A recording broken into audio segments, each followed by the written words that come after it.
گویا کہ سورج آقا کے چہرے میں تیر رہا ہے، تیر رہا ہے۔ آقا کا چہرہ سورج کی طرح نہیں، ارے سورج کہاں آقا کے چہرے کا مقابلہ کر سکتا ہے؟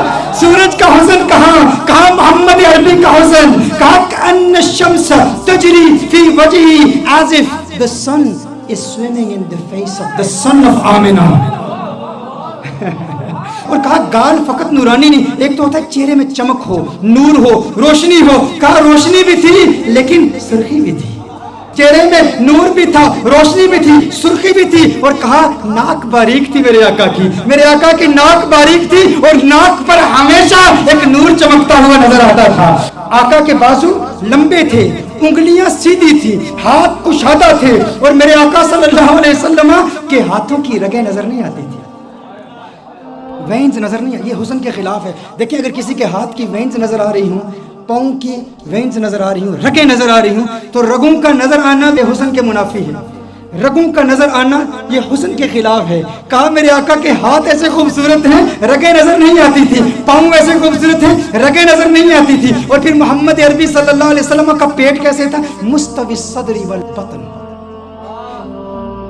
سینہ اور پیٹ برابر تھے، جسم سیدھا تھا اور سینہ اور پیٹ برابر۔ دیکھیے اگر کسی کا سینہ بہت آگے ہو، بڑا ہوا ہو، پیٹ بہت اندر ہو، یہ بھی حسن کے خلاف ہے، پیٹ باہر ہو سینہ اندر ہو، یہ بھی حسن کے خلاف ہے۔ کہا نہیں محمد عربی کا حسن کیسے؟ مستوی البطن والصدر، پیٹ اور سینہ بالکل برابر تھے، میرے آقا صلی اللہ علیہ وسلم کا جسم اطہر بالکل سیدھا تھا۔ اچھا آئیے ام معبد کی روایت کی طرف پھر آتے ہیں۔ ام معبد نے اب جو کلام کیا نا، خدا کی قسم کمال کر دیا۔ کہا ابھى الناس وَأَجْمَلُهُ مِنْ بَعِيدٍ، کہا ایسا خوبصورت تھا جب دور سے دیکھو نا تو بڑا خوبصورت لگتا تھا، دور۔ اچھا کچھ لوگوں کو دور سے دیکھو اچھے لگتے ہیں، کچھ لوگوں کو دور سے دیکھو اچھے لگتے ہیں، قریب سے دیکھو انسان یار وہ بات نہیں ہے، وہ چیز نہیں ہے، دور سے بڑا اچھا لگتا ہے، قریب سے دیکھو نا تو بندہ کہتے ہے وہ بات نہیں ہے۔ کہا محمد عربی کے بارے میں، کہا مبارک کیسا تھا؟ کہا مبارک ایسا تھا ابھى الناس واجملہ من بعید، کہا دور سے دیکھو خوبصورت لگتا تھا، کہا واحسنہ من قریب، قریب جا کے دیکھو کیسا لگتا تھا۔ کہا دنیا والوں کا حسن ایسا ہے، دور سے دیکھو اچھے لگتے ہیں، قریب سے دیکھو بندہ کہتا ہے وہ بات نہیں ہے۔ میرا مبارک ایسے ہے، دور سے دیکھو اچھا لگتا ہے، قریب سے دیکھو من چاہتا ہے کیا بات ہے، کیا بات ہے، اور کیا باتاں میرے سرکار دیا، کیا باتاں مدنی منٹھار دیا، کیا بات ہے، اس سے حسین تو اور کوئی ہو ہی نہیں سکتا، دور سے بھی خوبصورت، قریب سے دیکھو اور خوبصورتی بڑھ جاتی ہے۔ یہ محمد عربی صلی اللہ علیہ وسلم کا حسن ہے۔ کہا کیا خوبصورت ہے۔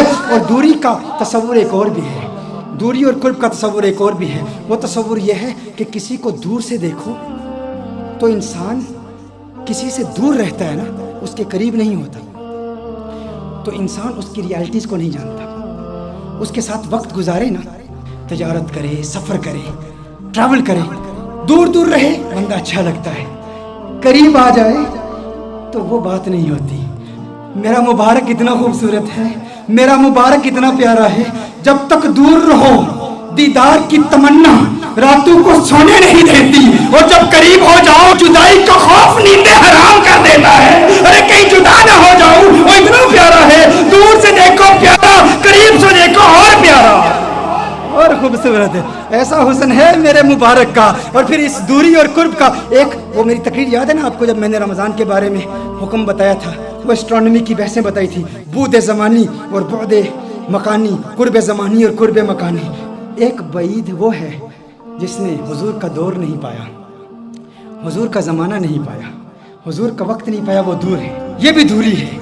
اور قرب کس کا، کس کو ملا؟ صحابہ کو ملا، صحابہ نے حضور کو قریب سے دیکھا تھا تو صحابہ کو وہ قرب ملا، ہمیں وہ قرب نہیں ملا۔ میرا مبارک اتنا خوبصورت ہے کہ جو قریب سے دیکھے اسے بھی پیار ہو جاتا ہے، جو دور سے دیکھے اسے بھی پیار ہو جاتا ہے۔ قریب سے دیکھنے والوں نے کیا کہا؟ ابو ہریرہ نے محمد عربی صلی اللہ علیہ وسلم کے نور کو دیکھا، کہا ما رأیت شیئا احسن من رسول اللہ صلی اللہ علیہ وسلم۔ ابو ہریرہ نے میرے آقا کو قریب سے دیکھا تھا نا، جب قریب سے دیکھا تو کہا میں نے محمد عربی جیسی کوئی چیز دیکھی نہیں، یہ نہیں کہا ما رأیت رجلا احسن من رسول اللہ صلی اللہ علیہ وسلم، یہ نہیں کہا ما رأیت انسانا احسن من رسول اللہ صلی اللہ علیہ وسلم، کہا میں نے کوئی ایسی چیز نہیں دیکھی جو حضور سے زیادہ خوبصورت ہو. یہ نہیں کہا کہ میں نے انسان نہیں دیکھا، کہیں نہیں کہا کہ میں نے مرد حضور سے زیادہ حسین نہیں دیکھا، کہا پوری دنیا میں جتنے بھی حسن دیکھے، سورج دیکھا مقابلہ نہیں کر سکتا، چاند دیکھا مقابلہ نہیں کر سکتا، کیونکہ چاندنی شرماتی ہے آقا کا دامن دیکھ کر، خلد للچا جائے گی طیبہ کا گلشن دیکھ کر، اور مسکرائے چاند ان کی ایڑیوں کو چوم کر، آ گرے کالی گتھا زلفوں کا ساون دیکھ کر. ارے جس نے آقا کو قریب سے دیکھا اس نے کہا کہ میں نے ان جیسا کسی کو دیکھا ہی نہیں. اور پھر جس نے 1400 سال بعد دیکھا اس نے کیا کہا؟ بک چند بدر شاشانی بت چمکے لاٹھ نورانی کالی زلفت اک مستانی مخمور اکین مد بڑی. نے کہا اج سکھ متراں دی ودھیری ہے کیوں دلڑی اداس گنیری ہے لو لو وچ شوق چنگیری ہے اج نینا لائیاں کیوں جڑیاں. جس نے دور سے دیکھا اس نے کیا کہا، جس نے قریب سے دیکھا اس نے کیا کہا. ایک قریب سے دیکھنے والے نے کہا تھا یتلألؤ وجهه کتلألؤ القمر لیلۃ البدر، ارے ایسا نورانی جگمگاتا چہرہ جیسا 14ویں کا چاند ہو. ایک قریب سے دیکھنے والے نے کہا تھا وَأَحْسَنَ مِنْكَ لَمْ تَرَ قَطُّ عَيْنِي وَأَجْمَلَ مِنْكَ لَمْ تَلِدِ النِّسَاءُ، کہا ایسا خوبصورت ہے کہ کسی ماں نے ایسا خوبصورت بیٹا جنا ہی نہیں ہے، ایسا خوبصورت ہے. وہ تو قریب والوں نے کہا. اور پھر دور والے نے کیا کہا؟ کہا لم یأتی نذیر کفی نظر مثل تو نشد پیدا جانا جگ راج کو تاج تو رے سرسو ہے تجھ کو شہد و سرا جانا انفیت شن و سخا کا عطر ہے کیسو میں پاک ہے ابر کرم پر سنہارے رمج رمج دو بوند ادھر بھی گرا جانا. ارے جس نے آقا کو قریب سے دیکھا اس نے کہا کہ میں نے ان جیسا کسی کو دیکھا ہی نہیں. جس نے دور سے دیکھا اس نے کہا سرتاب قدم ہے تن سلطان زمن پھول لب پھول دہن پھول زکن پھول بدن پھول. اس نے کیا کہا؟ دور والے نے کہا، بریلی والے نے کہا، قریب والے نے کہا کہ ایسا کسی ماں نے پیدا ہی نہیں کیا. اور بریلی والے نے کہا ارے مجھے تو پھول ہی نظر آ رہے ہیں. کہا کیسے؟ کہا سرتاب قدم ہے تن سلطان زمن پھول لب پھول دہن پھول زکن پھول بدن پھول. واللہ جو مل جائے میرے گل کا پسینہ، واللہ جو مل جائے میرے گل کا پسینہ، مانگے نہ کبھی عطر نہ پھر چاہے دلہن پھول لب پھول دہن پھول زکن پھول بدن پھول. کس نے کہا؟ نے کہا سرتاب قدم ہے تن سلطان زمن پھول. چشتی ملنگ پڑھ رہا. سرتاب قدم ہے تن سلطان زمن پھول لب پھول دہن پھول زکن پھول بدن پھول لب پھول دہن پھول زکن پھول بدن پھول. واللہ جو مل جائے میرے گل کا پسینہ، مانگے نہ کبھی عطر نہ پھر چاہے دلہن پھول. کیوں لب پھول دہن پھول زکن پھول بدن پھول. تنکا بھی ہمارے تو ہلائے نہیں ہلتا، تنکا بھی ہمارے تو ہلائے نہیں ہلتا. تم چاہو تو ہو جائے ابھی کوہ مہن پھول لب پھول دہن پھول زکن پھول بدن پھول لب پھول دہن پھول زکن پھول بدن پھول. سرتاب قدم ہے تن سلطان زمن پھول لب پھول دہن پھول زکن پھول بدن پھول. دندان و لب و زلف و رخ شیخ فدائی، دندان و لب و زلف و رخ شیخ فدائی، دندان و لب و زلف و رخ شیخ فدائی، دندان و لب و زلف و رخ شیخ فدائی. ہے در عدن لعل یمن مشک ختن پھول لب پھول دہن پھول زکن پھول بدن پھول لب پھول دہن پھول زکن پھول بدن پھول. کیا بات، کیا بات، کیا بات رضا اس چمنستان کرم کی، کیا بات رضا اس چمنستان کرم کی. زہرا ہے کلی جسم حسین اور حسن پھول لب پھول دہن پھول زکن پھول بدن پھول. سرتاب قدم ہے تن سلطان زمن پھول لب پھول دہن پھول زکن پھول بدن پھول.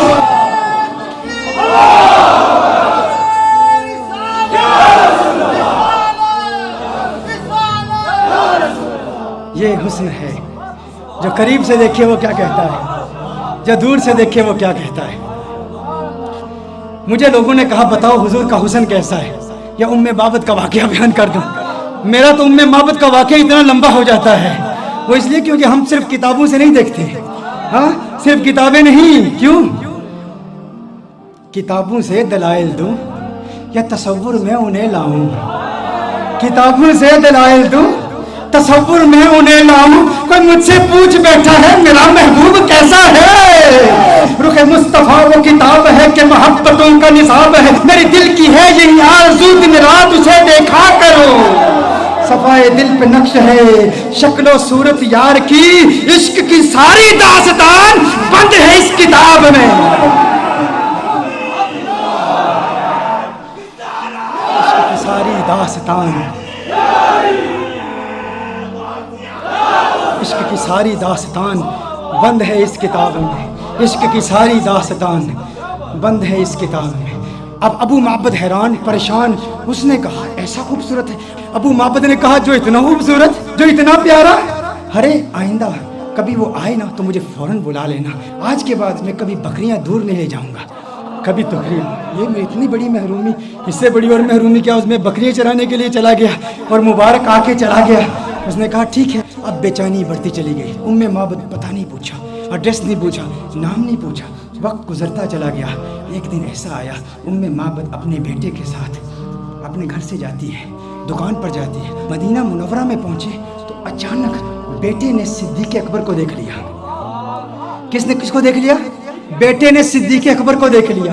بیٹے نے کہا یا امّا ان ھذا الرجل الذي كان مع المبارک، یا امّا ان ھذا الرجل الذي كان مع المبارک، ماں دیکھو، ارے یہ وہی مرد ہے جو اس دن مبارک کے ساتھ ہمارے گھر میں آیا تھا۔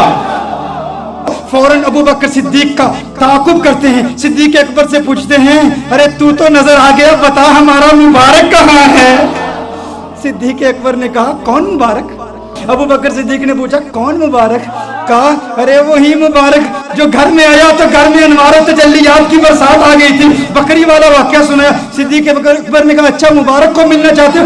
آؤ تمہیں مبارک سے ملا دوں، آؤ تمہیں مبارک سے ملا دوں۔ حضور اکرم صلی اللہ علیہ وسلم مسجد نبوی شریف میں بیٹھے ہیں، صدیق اکبر لے جاتے ہیں، یہ مبارک کا دیدار کرتے ہیں، مبارک کو دیکھتے ہیں، کلمہ پڑھتے ہیں، مسلمان ہو جاتے ہیں، اپنے گھر واپس آتے ہیں، ابو معبد کمرے میں آ جاتے ہیں۔ ابو معبد آتے ہیں تو ابو معبد کہتا ہے گھر کا نور بتا رہا ہے مبارک پھر آیا تھا۔ کہا آج مبارک نہیں آیا تھا، ہم مبارک بیواز ہو کر آئے ہیں۔ وہ مبارک ایسا ہے اسے مل کر آؤ تو گھر نورانی ہو جاتا ہے۔ پھر یہ جاتے ہیں سارے، پھر گھر والے، پھر ابو معبد بھی جاتے ہیں کلمہ پڑھ کے مسلمان۔ اور یہ بکری، یہ 18 سال تک بکری زندہ رہتی ہے۔ یہ بکری 18 سال سیدنا عمر فاروق رضی اللہ تعالیٰ عنہ کے دور تک جب ایک شدید قحط پڑا تھا، اس وقت تک یہ بکری زندہ رہتی ہے 18 سال تک۔ اور ایسا شدید قحط تھا کہ کنویں سوکھ چکے تھے، چشمے سوکھ چکے تھے، کہیں پانی نہیں ملتا تھا، سب نہریں بند تھیں۔ ام معبد کی بکری کی دودھ والی نہر جاری تھی، وہ نہر ابھی بھی جاری تھی، لوگ دور دور سے آتے۔ اور پھر ایک راوی کہتا ہے کہ میں نے اس بکری کی زیارت بھی کی ہے۔ یہ ام معبد کا وہ واقعہ جس نے حسن مصطفیٰ صلی اللہ علیہ وسلم کو یوں دل برانہ انداز میں بیان کیا۔ یہ تو صرف ایک روایت ہے ام معبد کی، ایسی کتنی روایات ہیں ایسی، اور پھر سارا قرآن یہی حسن مصطفیٰ ہے۔